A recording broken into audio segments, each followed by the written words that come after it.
তো গাইজ এয়া ৰানিং কৰিব লাগিছিলোঁ পিছফালে দেখি আছে আৰু দুজন পাৰ্টনাৰ ৰানিং কৰা নেহা আৰু বিজয়।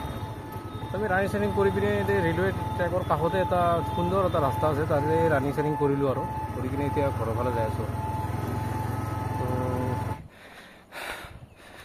4.5 কিলোমিটাৰ কমপ্লিট। তো এই ৰানিং কৰিলোঁ, ধুনীয়া ট্ৰেক এইটো ৰেলৱে ট্ৰেকৰ কাষত। বতৰটো আজি ভাল অৱশ্যে, বেছি ৰ'দ নাই।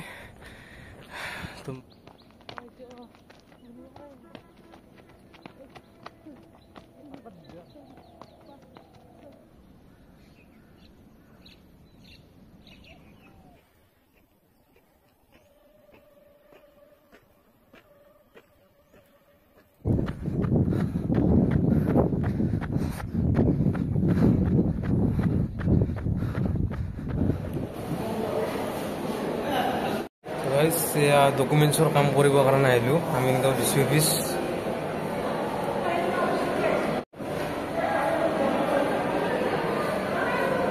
কমিশ্যনাৰ কেইটাৰো বৰ লেভেলে, চাইনে দিব নোখোজে, একদম বাহিৰত ৰখি ৰখি চাইন ল'ব লগা হৈ যায়।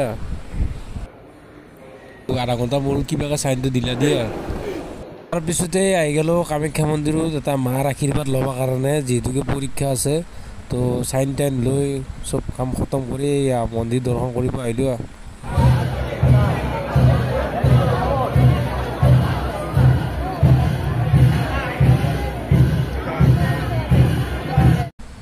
তাৰপিছত আজি হ'ল 1 তাৰিখে পেকিং চেকিং কৰি ঘৰৰ পৰা এই পথাৰৰ ৰাস্তাটোদি যাই আছোঁ একদম হাইৱেক লগি। হাইৱেৰ পৰা এটা বাছ ধৰিম, বাছৰ পৰা লৈ একদম ডাইৰেক্ট যাই থাকিম খানাপাৰা।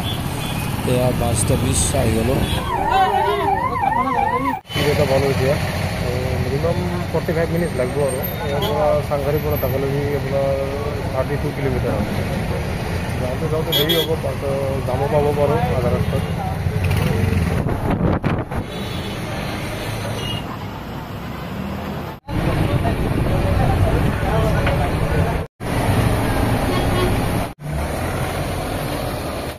গাড়ীৰ পৰা নামি লৈ 1 নম্বৰ গেটত নমাই দিলে আৰু এতিয়া মানে 200 মিটাৰ আৰু 600 মিটাৰ আছে। 600 মিটাৰ আপোনাৰ যাব লাগিব, টেম্পু চেম্পু পাওঁনে চাওঁ, কাৰণ 2 নম্বৰ গেটৰ পৰাই লাইন হ'ব। তো 1 নম্বৰ গেটত নমাই দিলে, এতিয়া যাই আছোঁ খোজকাঢ়ি। তো 600 মিটাৰে আৰু মানে একেধৰণে খোজকাঢ়ি পিনে গৈ আছোঁ আৰু 500 মিটাৰমান আছে। তো যাই পিনে এতিয়া ৰুম চাব লাগিব আৰু। তো চাংঘাৰীৰ পৰা ইয়ালৈ ভাড়া ল'লে 50 টকা। তো এতিয়া তাতে 2 নম্বৰ গেটৰ কাষত ৰুম চাম যাই পিনে। এৰিয়া এইটো মাৰ্কেট এৰিয়া কাষত আৰু এই 2 নম্বৰ গেট পালোঁ আৰু 50 মিটাৰ আছে। তো এইটোৱে চিন আৰু এইটোৱে আৰু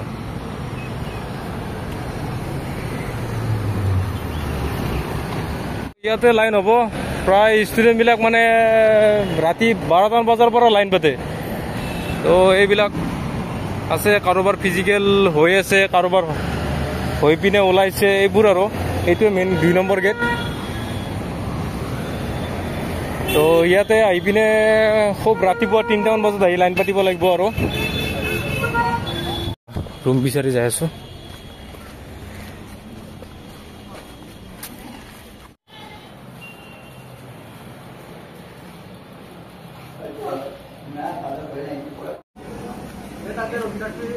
ইয়াতে এটা নিৰামিষ ভাত এটা খাই ল'লোঁ, খাই লৈ এতিয়া মানে যাই আছোঁ আৰু ৰুমলৈ। এতিয়া মানে খাই লৈ যাই আছোঁ। এইটো আমাৰ দোষ, আমাৰ নামটো মোৰ নামেদি যায়, জিন্তু হয়, জিন্তু বৈশ্য। তো হাজোৰ পৰা।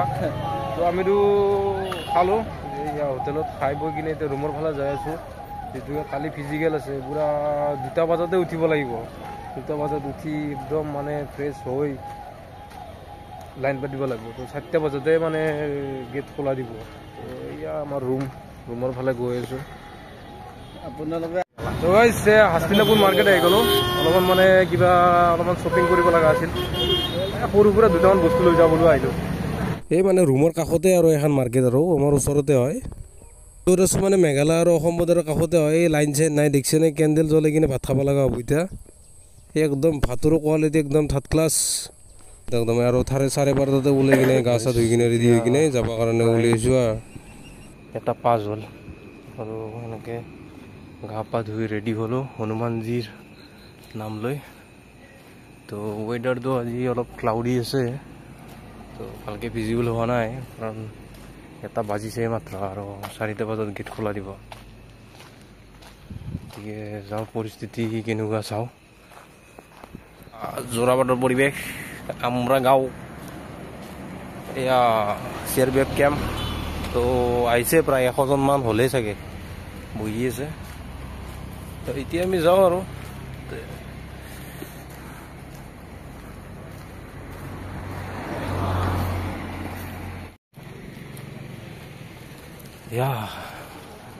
আৰু 1টা বাজিল, 1টা বজাৰ পৰিৱেশ। তাৰপিছতে মেইন গেটত এণ্ট্ৰি কৰাৰ পিছতে এনেকৈ অলপ টাইম বহাই ৰাখিব, মানে লৈ যাব আৰু ৰানিং ট্ৰেকক লগি অলপ মানে ডকুমেণ্টছৰ কিবা কাম কৰি লয় প্ৰথমতে। তাৰপিছতে আৰু ৰানিং ষ্টাৰ্ট। যেই ভৰিত GPS লগা আছে, তাতে 6 নম্বৰ আছে, GPSত মানে ট্ৰেক হৈ আছে। 24 মিনিটত মানে 5 কিলোমিটাৰ দাউৰি শেষ কৰিব লাগিব। এই মানে একদম চব দাউৰি হৈ আছে। 5 কিলোমিটাৰ দাউৰি পিনে বহি আছোঁ, হাইট জোখা হৈ গ'ল। এতিয়া আমি বহি আছোঁ, এখন মানে শ্লিপ দি দিব, মানে কোৱালিফাই শ্লিপ এটা দিব। এই শ্লিপটোৰ কাৰণে মানে কিছু সময় অপেক্ষা কৰিব লাগে আৰু প্ৰায় 4 ঘণ্টা, 3 ঘণ্টা 4 ঘণ্টামান মানে ৰখি থাকিব লাগে। এনেকৈ আমি মানে এতিয়া অলপ ৰৈ আছোঁ। এইবিলাক মানে চব কোৱালিফাই হোৱা, আৰু ডিছকুৱালিফাই হোৱাবিলাক মানে প্ৰথমতে মানে সিহঁতক যাব বিদায় দি দিয়ে। আৰু কি কৰিম আৰু শ্লিপটো লৈ কিনে গেটৰ ফালে যাই আছোঁ, আৰু হাইৱেৰ ফালে বাছ লৈ কিনে যাম আৰু মই ঘৰৰ ফালে। তো এয়া অৱস্থা নাই, পুৰা ৰাতি 12টা বজাৰ পৰা ইমান কষ্ট কৰি কোৱালিফাই চাৰ্টিফিকেট, কোৱালিফাই শ্লিপটো লৈ পিনে আহি এয়া ৰুমলৈ আহি আছোঁ আৰু। তো এতিয়া বোলো গৈ থাকোঁ আৰু কাপোৰ চাপোৰ পিন্ধি ল'লোঁ, ৰুমত গ'লোঁ একবাৰ। এতিয়া ঘৰৰ ফালে ৰাওনা হ'লোঁ আৰু লাহে লাহে। মই জালুকবাৰী ওলাই আহিছোঁ, মানে জোৰদাৰ ভোক লাগিছে। কিন্তু মানে ভাল এখন হোটেল নাই, সেইকাৰণে মানে খানাবিলাকো মানে একদম ফাল্টু। তো জালুকবাৰী যাই পিনে চাওঁ কি খাব পাৰোঁ।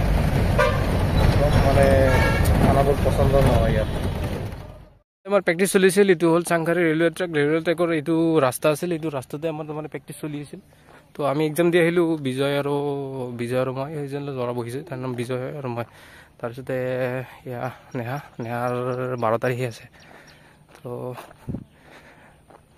এয়া আমিতো ক্লিয়াৰ কৰি আহিলোঁ। তো এই বিজয় কিছুমান এক্সপিৰিয়েঞ্চ ক'ব, তাৰে কেনেকুৱা লাগিল, মানে দৌৰি কিমান মিনিট আনিলে আৰু কিমান তাৰমানে ৰাতি লাইন পাতিছিল হ'ব। বিজয়, ৰাতি লাইন কেতিয়া পাতিছিলি তাতে? 12টা বজাত। 12টা বজাত লাইন পাতিছিল। তো চাওক, 12টা বজাৰ পৰা লাইন পাতিব লাগে তাতে, কিমান এটা মানে কষ্ট হয়। তাৰপিছত আৰু কেইটা বজাত ৰানিং কৰাইছিল? 6টা বজাত ৰানিং কৰাইছিল। আৰু কিমানমান আছিল গ্ৰুপত? প্ৰায় 200 ল'ৰা ৰানিং কৰাইছে সেই 5টা বজাতে। আৰু মোৰ 3টা বজাত সোমাব দিছে গেটত। মোৰ আছিলে 2 তাৰিখে, ইয়াৰ আছিলে 3 তাৰিখে। তো মোৰো সিমানে 200 ল'ৰা আছিল, ছেকেণ্ড গ্ৰুপত আছিলোঁ। তো সেনেকৈ মানে ৰানিং কৰাইছিল। ফাইনেলি গাইজ, ব্লগটো শেষৰ ফালে লৈ যাই আছোঁ। মানে এটা মেমৰিজ বনাইছিলোঁ, তাতে গ'লোঁ, কি হ'ল কি নহ'ল এই সকলোবোৰ আপোনালোকে দেখা পালে। তো সেয়াই ক'ম আৰু লাষ্টত, কি মানে ভাল বেয়া দুটাই আছে সমাজত। গতিকে বেয়াবোৰ আঁতৰাই ভালবোৰ মানে লগত ৰাখি জীৱন যুঁজত আগবাঢ়ি যাব লাগে, বাছ এইখিনিয়ে। আৰু মানে মেমৰিজ হিচাপে মই এটা বনাইছোঁ, মানে এইটো ভিডিঅ' মানে ক'ত কেনেকৈ গ'লোঁ কি গ'লোঁ। মানে এনেকুৱা ইণ্টাৰভিউ দিবৰ কাৰণে বহুত জেগাত গৈছোঁ, কিন্তু এনেকৈ ভিডিঅ' বনোৱা নাছিলোঁ। তো ফাৰ্ষ্ট টাইম এনেকৈ ভিডিঅ' বনালোঁ। ভিডিঅ' বনাই পেলি মানে আপলোড দিছোঁ। তো সেয়াই আৰু মোৰ মেমৰিজ। ভাল লাগিল, ইমান কষ্টখিনি মানে সফল পাইছোঁ। বাকী চব ভগৱানৰ হাতত। আৰু 2টা ফেজ আছে, তো মেডিকেল আৰু ফাইনেল কাটা ওলাব বাকী আছে। তো মেডিকেলত কি হয় চাওঁ। গতিকে চব ভগৱানৰ হাতত, যি আছে যি নাই। তো মানুহটো তোমাক ভালটো নিবিচাৰিয়ে, কেতিয়াও মানুহে তোমাক ভালটো নিবিচাৰে। যোনে ভালটো বিচাৰে সেইটো চিৰ জিন্দগী তোমাৰ লগত থাকিব, আৰু যোনে বেয়া বিচাৰে সি তোমাৰ লগত নাথাকে, এইটো টেম্পৰেৰী কথা। গতিকে ইমান ভাবি লাভ নাই, নিজৰ যিখিনি মানে সাধ্য অনুযায়ী তো লক্ষ্যত উপনীত হ'বৰ কাৰণে নিৰন্তৰ প্ৰচেষ্টা কৰি থাকিব লাগে, বাছ। ঠিক আছে, ভিডিঅ'টো আজি সামৰণি মাৰি দিলোঁ। তো ভাল পালে লাইক শ্বেয়াৰ কৰি দিব। তো জয় অসম, জয় হিন্দ।